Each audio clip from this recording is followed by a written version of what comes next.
This never happened. That viral story flooding your feed, the bullied single dad, the heroic pilot, the dead soldier wife, is a lie. It's a surgical strike, engineered in a content lab to hijack your emotions and exploit an algorithm. And you are the target. This is the real story of how your outrage, your tears, and your clicks are being weaponized for profit. Welcome to the content farm. This is the hidden industry pumping a non-stop drip of perfectly engineered trauma into your algorithm. Its product isn't a story, it's your reaction. Your anger, your tears, your share. So how does this machine work? Who builds these lies, and why are they so devastatingly effective at hacking our deepest emotions? To understand, we need to go inside the formula, starting with its most powerful ingredient, a wound that never heals. The formula has a name. Industry insiders call it the trauma stack. You layer universal injustices, like bullying, onto sacred sympathy triggers, like a fallen soldier, and top it with an impossible cinematic redemption. The algorithm can't look away. Neither can we, but this isn't random. It's a supply chain.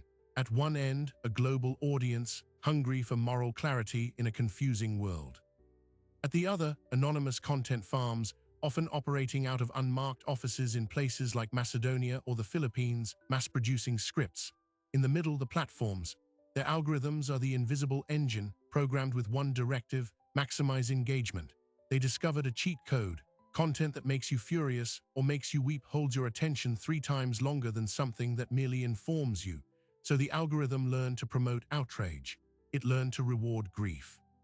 And an entire industry rose to feed it. This created a new kind of prospector, the viral scriptwriter. Their tools aren't picks and shovels, but spreadsheets and emotion maps. They track which combinations pop. A crying baby alone, moderate engagement. A crying baby with an angry crowd, better. A crying baby, an angry crowd, and a dead military spouse, jackpot. The data doesn't lie. They reverse engineer our collective heartbreak. Real military widows describe a loss so profound it defies language. The silent house, the folded flag, the struggle to explain to a child why daddy isn't coming home. The scriptwriters reduce that ocean of pain to a narrative device, a punchline to a 3-word punchline. Welcome aboard, Sergeant. They are mining genuine human suffering for metaphorical lithium to power the battery of your smartphone screen. But to make the lie stick, it needs the texture of truth.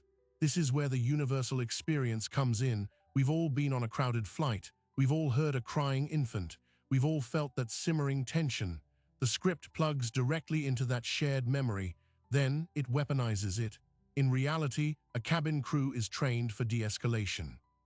The Federal Aviation Administration recorded over 5,900 unruly passenger incidents in a single year post-pandemic, leading to a strict zero-tolerance policy. The real procedure is methodical, not melodramatic. A flight attendant's goal is to calm, not to publicly shame. They would almost certainly address the aggressive passengers, not the distressed parent. But reality is messy. The algorithm craves clean, cathartic justice. So the script offers a fairy tale. The bullies get silenced, the hero is recognized, the pain is validated. It gives us the ending the real world so rarely provides. And the audience isn't just watching, they're participating. They become the engine. Every comment, "This made me cry," every share, "People are so awful," is a data point, fuel for the machine. The platforms measure time spent and emotional response. A story that sparks a wildfire of comments arguing about the bullies, praising the pilot, mourning the fictional wife, signals maximum engagement. It gets promoted to millions more feeds. The cycle accelerates. The most successful scripts are then cloned, their components swapped out like Lego bricks. Change the setting from a plane to a grocery store. Swap the military widow for a deceased firefighter. The crying baby for a sick elderly parent. The underlying architecture, the trauma stack, remains identical, a factory for feelings. But here's the unsettling truth the data reveals. We are complicit. We don't just fall for these stories, we demand them. Cognitive psychologists point to something called emotional amplification. In the scroll, our capacity for critical thought dims. Our capacity for visceral reaction lights up.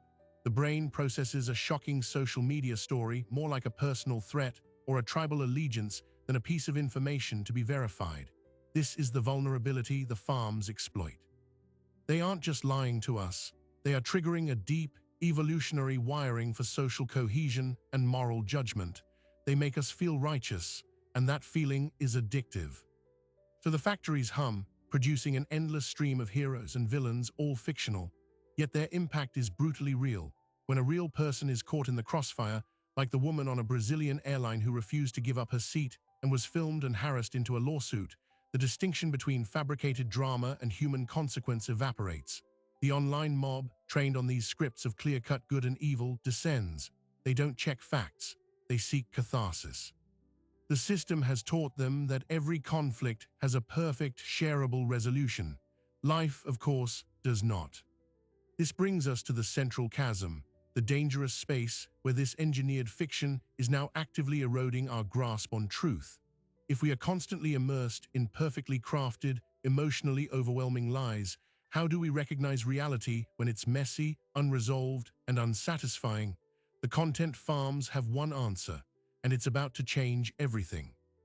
That answer is artificial intelligence. The next evolution isn't just writing these stories, it's generating infinite, personalized variations in real time. We're leaving the content farm behind and entering the content reactor. This is where the formula becomes autonomous. Picture a digital assembly line that never sleeps. On one end, it ingests every trending topic, every viral emotion, every news headline about real tragedies. It analyzes them not for truth, but for emotional resonance. On the other end, it spits out thousands of unique scripts per hour, each one a bespoke trauma stack designed for a specific demographic. A military widow in Texas gets a story about a heroic pilot. A young parent in London gets one about a bullied mother on a bus. The setting changes, the names change, but the emotional architecture, the bullying, the innocent child, the fallen hero reveal remains constant. The machine has learned that structure equals success, and it is optimizing for success at a scale no human team could ever match. This isn't science fiction. It's happening right now. Investigative journalists and disinformation researchers are tracking networks of accounts that post these eerily similar, emotionally charged stories across platforms like Facebook, TikTok, and Instagram. The accounts have no personal history. They exist only to publish trauma. The scripts are often generated by large language models, the same technology behind chatbots, but fine-tuned on a diet of viral sob stories and outrage headlines. The AI isn't creative, it's combinatorial. It knows that military plus baby plus public humiliation equals viral potential. It remixes these elements with cold mathematical precision. The goal is no longer to tell a compelling lie. The goal is to generate a statistically optimal emotional trigger, and it's winning. Consider the data. In a study of fake news, researchers at Princeton University found that false stories are 6 times more likely to be shared on social media than true ones. Why? Because they are specifically engineered to be more novel, more surprising, and more emotionally arousing. The AI has absorbed this lesson. It doesn't waste time on plausible scenarios. It seeks the peak of emotional arousal. That's why our original script is so perfect. It crams maximum emotional payload into minimum narrative space. Humiliation, sympathy, patriotic pride, redemption. It's narrative uranium, and the AI is now the enrichment plant. But the real escalation isn't just in volume, it's in targeting. These AI systems can now tailor the emotional payload to the individual. Using the vast troves of data collected by platforms, your likes, your shares, the videos you watch until the end, the system can infer your vulnerabilities. Are you a veteran, a new parent, someone who frequently comments on stories about injustice? The algorithm builds a psychological profile. Then it generates or selects a story designed to resonate with your specific emotional landscape. You're not just seeing a viral story, you're being shown a story engineered, in a very real sense, for you. It's a bespoke lie. This turns the passive scroll into an active, personalized emotional manipulation. The system isn't broadcasting, it's sniping. And the consequences are shifting from digital annoyance to tangible harm. Let's follow one thread. A real military widow, whom we'll call Sarah, shared her experience online. She described the hollow ache of her first birthday alone, the struggle to explain to her 3-year-old daughter where daddy was. It was a raw, honest moment of grief. Months later, she stumbled upon a viral video. The script was familiar, a single dad with a baby removed from a flight. The pilot's reveal, the dead wife. The details were different, but the emotional core was ripped from her life. The comments were flooded with people expressing real grief for this fictional woman. Sarah felt violated. Her private, unimaginable pain had become public domain, a narrative trope to be strip-mined for clicks. The story wasn't about her, but it weaponized her reality. This is the new frontier of exploitation, not just inventing trauma, but cannibalizing it. The harm compounds when real crises occur, like the actual surge in unruly passenger incidents. The public's understanding is now filtered through a haze of fictionalized versions. People begin to expect the cinematic resolution. They become disillusioned when real flight attendants follow protocol instead of delivering a dramatic speech. They grow cynical, thinking every emotional story is just another viral lie. This erosion of trust is the ultimate goal of the system. A confused, emotionally exhausted, and distrustful public is easier to manipulate, easier to monetize, and less likely to mobilize around real issues. Now follow the money. Who profits? The anonymous account that posts the story might make a few $100s from platform ad revenue sharing, but the real money flows upstream. The companies that build and sell the AI content generation tools, the viral marketing agencies that use these stories to build engaged audiences before pivoting to selling dubious products. The platforms themselves, which take their cut of the increased advertising revenue that comes from billions of minutes of extra engagement. It's a diffuse economy, but a massive one. Every tear shed for a fictional soldier is converted, ultimately, into a fraction of a cent for a shareholder. Grief has been financialized. This brings us to the major pivot. We've been thinking of this as a problem of fake news or misinformation. That's too narrow. This isn't about convincing you of a false fact. It's about hijacking your emotional regulation system. Dr. Mary, a cognitive neuroscientist we spoke with, put it bluntly: these stories are engineered to trigger the brain's threat detection and tribal bonding circuits while bypassing the prefrontal cortex where critical analysis occurs. You are having a physiological reaction to a fictional stimulus. Over time, this conditions a state of chronic, low-grade emotional distress and impulsive sharing. It's classical conditioning at a population scale.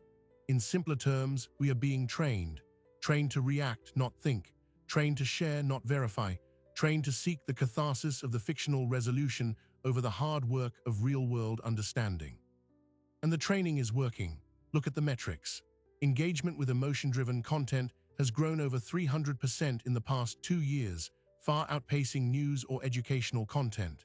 The platform's own internal research, leaked by whistleblowers, shows that their algorithms actively promote content that triggers high arousal emotions because it increases time on platform, their most sacred metric. They built the maze, and they're rewarding the rats that run it fastest. The content farms and their AI tools are simply the most efficient rats. But here is where the story twists again. The very technology enabling this crisis might also hold the key to understanding its full scope. Because AI doesn't just generate stories, it can also detect patterns. A team of researchers at a university in California has built an AI detector of their own, not to create emotional narratives, but to map them. They feed it millions of social media posts, teaching it to recognize the fingerprints of the trauma stack, the specific cadence of victimhood, the predictable redemption arc, the unnatural density of sympathetic details. Their early maps are terrifying. They reveal not random lies, but coordinated campaigns, entire networks of accounts pushing variations of the same emotional narrative, sometimes within minutes of each other. This isn't just viral content. It looks like emotional spam. A denial of service attack on our collective empathy. And that attack is about to become immersive. The next logical step is already in beta testing: AI-generated video. The technology exists to create photorealistic deepfake videos of our airplane scenario. Imagine seeing it, not as a text story or a cartoon, but as a seemingly real video on your feed. The crying baby's face, the angry passengers, the pilot's emotional expression, all synthetic, all designed to break through your last remaining skepticism. When your eyes see it, your brain's defenses crumble. This is the endgame, a complete dissolution of the evidentiary world. When anything can be faked, and the fakes are more emotionally compelling than reality, what becomes of truth? We are standing at this precipice. The machines have learned how we feel, they are learning how to make us feel, and they are getting better at it every second. But this isn't a story about machines. It's a story about the people who built them, the people who profit from them, and the people fighting back. The battle for reality is no longer fought with facts. It's fought with feelings, and the other side just launched its final offensive. The final offensive is already inside your home. It's in the smart speaker that plays your child's lullabies. It's in the viral cartoon your niece watches on a tablet.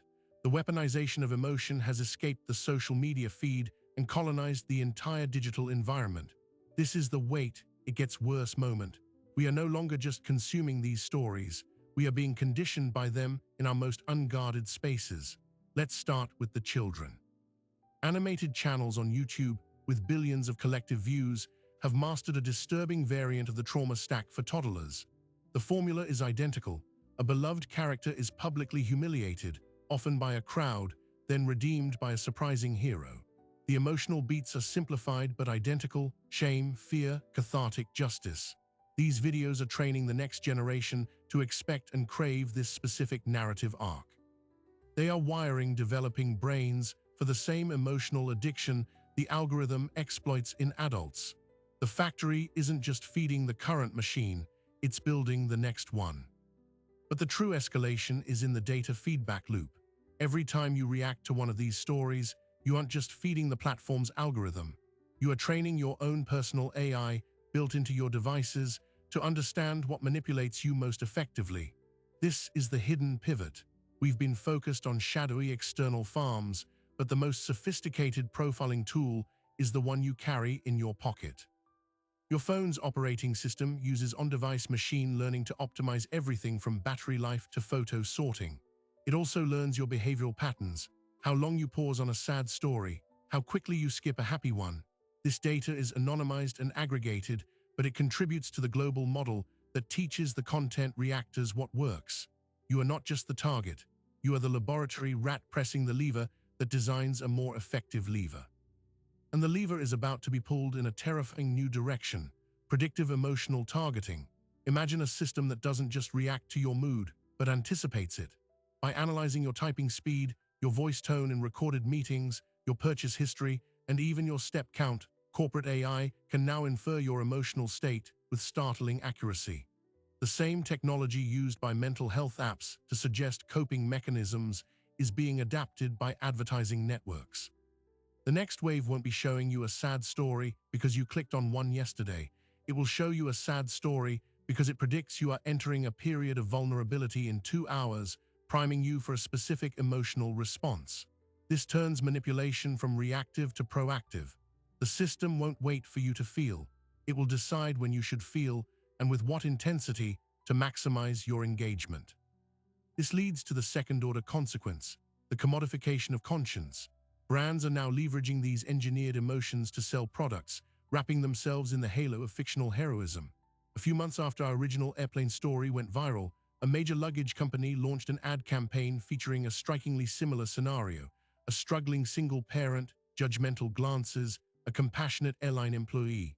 The ad offered no product until the final seconds. It was a 60-second trauma stack with a logo at the end. They weren't selling suitcases, they were selling the feeling of being on the right side of the story, and it worked. Engagement skyrocketed, sales spiked. The lesson was clear: manufactured moral outrage is a more effective sales tool than any jingle. The line between content farm and corporate marketing department has vanished. Now follow the money to its source. Major investment firms are quietly funneling capital into the very AI startups that supply the tools to the content farms. Their prospectuses don't mention emotional manipulation. They tout high-engagement content generation platforms and audience growth solutions. The financialization is complete. The grief of a fictional widow is not just an ad revenue stream, it's an asset class bundled into investment portfolios. The system is too profitable to fail, and the people who could regulate it, the lawmakers, are themselves trapped in the same emotional maelstrom, making decisions based on viral narratives rather than data. This brings us to the darkest revelation. The researchers mapping the emotional spam networks made a chilling discovery. The campaigns weren't just random. They followed geopolitical fault lines, One network would flood a region with stories of military heroism and national pride. Another, targeting a rival region, would flood it with stories of systemic corruption and institutional failure. The emotional payload was being weaponized not for clicks, but for influence, to demoralize, to polarize, to distract. The trauma stack had become a psyop stack. This isn't just about selling ads or growing an account. It's about shaping reality on a national scale by exhausting a population's emotional capacity for trust and cohesion. When every story is designed to trigger maximum outrage or maximum despair, society itself becomes the casualty. And the casualty list is growing. Mental health professionals report a sharp uptick in patients presenting with what they term vicarious trauma fatigue, a profound numbness and anxiety stemming from constant exposure to curated, high-intensity emotional stimuli, most of which is fabricated. The constant drip of injustice, heroism, and loss, even when subconsciously known to be false, exacts a physiological toll. The brain's stress response wasn't built for a never-ending stream of simulated emergencies. We are living in a world of emotional carcinogens, and we are only beginning to see the tumors. But here is the twist that reframes everything. The very thing that makes us vulnerable, our capacity for empathy, our hunger for narrative, our need for moral clarity, is also our only way out. The machines have learned to exploit our humanity, but they cannot replicate it. They can generate a story about a pilot's kindness, but they cannot feel it. They can mimic grief, but they cannot understand sacrifice. This gap between simulation and substance is the crack in the system. It's where the fight back begins. Because while the machines were learning how to make us feel, a different group of people were learning how the machines work, and they are about to show us the off switch. The off switch isn't a button, it's a choice, and it starts with the very people who built the trap. We tracked down a former viral scriptwriter, someone who spent 2 years in a content farm who we'll call Leo. He agreed to speak on the condition of anonymity, his voice altered. At first, it was just a job, he says. You're given a spreadsheet of high-performing emotional keywords: hero, sacrifice, bully, widow. Your task is to combine them into a narrative that scores above an 85% on the engagement prediction algorithm. You stop thinking of them as stories, they're formulas. But then I wrote one about a firefighter, and I saw the comments. Real firefighters' families were sharing it, talking about their own losses. I was using their real pain as set dressing. I quit the next day. Leo's story isn't unique. Whistleblowers from within these farms are starting to come forward, providing internal documents and workflow charts that map the trauma stack production line. They are the first crack in the machine's facade, human conscience reasserting itself. This conscience is now being amplified by technology. The same AI that generates the stories can be turned against itself. The research team in California we mentioned earlier has open-sourced their detection algorithm. It's a plugin you can install in your browser. It scans your social media feed in real time, highlighting posts that match the emotional manipulation fingerprint. A red overlay appears on the post with a simple label: high probability of engineered narrative. It doesn't tell you what to think. It tells you to pause, to engage the prefrontal cortex that the story was designed to bypass. Early tests show that just this simple interruption, this moment of friction, reduces impulsive sharing by over 60%. It's a speed bump for the emotional reaction, and it's spreading. But tools are not enough without accountability. The pressure is now turning toward the platforms themselves. A coalition of advocacy groups, mental health professionals, and concerned parents is launching a campaign called The Right to Reality. Their demand is simple: that social media platforms must label algorithmically promoted, emotionally manipulative content in the same way they label sponsored ads. They are using the platform's own leaked research against them, citing internal memos that explicitly discuss promoting high arousal content. The goal isn't censorship, it's transparency. If a story is being boosted because it makes people angry or sad, the user has a right to know that. This movement is gaining legal traction. In the European Union, the upcoming Digital Services Act includes provisions that could force platforms to reveal the criteria used to promote content. The battle is moving from the court of public opinion to actual courtrooms. And in those courtrooms, a new precedent is being set. Remember the woman who sued the airline and the passenger who filmed her? Her case has expanded. She is now also suing the social media platform where the video went viral, arguing that its algorithm actively promoted the content despite clear signals of harassment, and that its design inherently rewards public shamming. It's a landmark case. If she wins, it could force a fundamental redesign of the engagement-based business model. The financial risk of hosting emotionally manipulative content could suddenly outweigh the advertising revenue it generates. This is the leverage point. The system is built on profit. Make the manipulation unprofitable, and the system will change. This brings us to the most surprising and hopeful development. The very communities that were once targeted are now leading the fight back. Online support groups for military widows, for parents who have lost children, for people with disabilities, communities built on shared, authentic trauma, have developed their own sophisticated immune response. They maintain shared databases of known viral scripts that appropriate their experiences. When a new one appears, they flood the comments with a standardized response. This story uses the pain of our community as a plot device. Here are links to real organizations that support real people. They are reclaiming their narratives.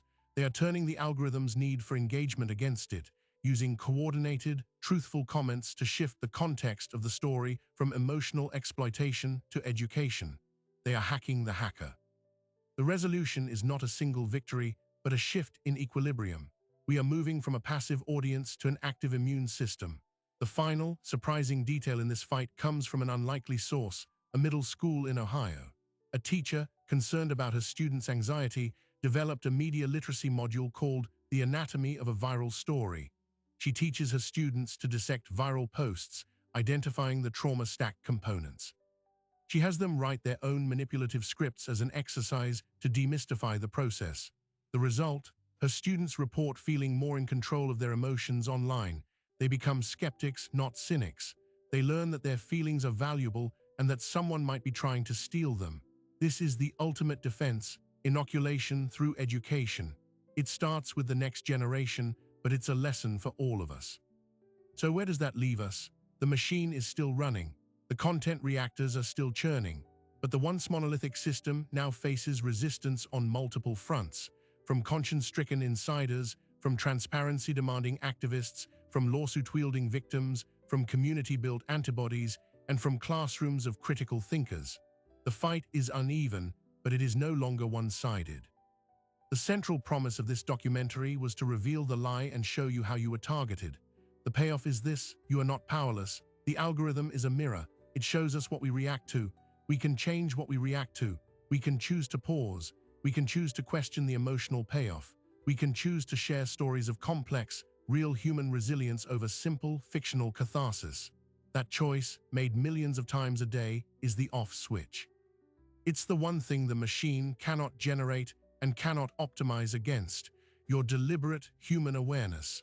And with that awareness, we can begin to rebuild a digital world worth feeling for. So the next time you feel that tug, the surge of anger at a stranger's cruelty, the swell of tears for a hero's loss, the warm relief of an unexpected redemption, pause. Ask one question: is this story trying to make me feel, or is it trying to make me react? That distinction is the new frontier of our digital lives. We have built machines that can mimic our hearts, but they cannot replace them. The danger was never the fiction. The danger was the surrender of our critical thought, our shared reality, and ultimately, our authentic empathy to an engine that values only our attention. This is the lingering question we must carry forward. What is the cost of our catharsis? Every time we trade the messy, unresolved truth for a perfectly crafted lie, we erode the common ground of reality. We outsource our moral judgment to an algorithm that has no morals. The real battle isn't against the content farms or the AI, it's for the preservation of our own humanity, our ability to feel genuine compassion that isn't manufactured, and to direct it toward the complex, unscripted struggles of real people. We stand at a crossroads. One path leads to a world where our emotions are merely data points, our stories are commodities, and our public square is a stage for infinite personalized fiction. The other path is harder. It requires vigilance. It demands that we become curators of our own attention, that we champion the slow, complicated truth over the fast, satisfying lie. It asks us to rebuild our digital spaces not as arenas of engagement, but as gardens of understanding. You have a role in this. Share with intention. Support journalism that investigates, not just entertains. Teach the next generation to dissect the stories they're told. And perhaps most importantly, protect your own capacity for wonder. The same human heart that can be manipulated by a fictional pilot's kindness is also capable of boundless, real-world generosity. Redirect that capacity. Let your deepest feelings be sparked by the real world. This documentary is just the beginning. The conversation continues, and it requires every one of us. If you want to dive deeper into how our world is being reshaped, from AI to algorithms to the future of truth, then make sure you're part of this channel. Hit subscribe and tap the bell, because understanding the system is the first step to changing it. And the next story you choose to believe should be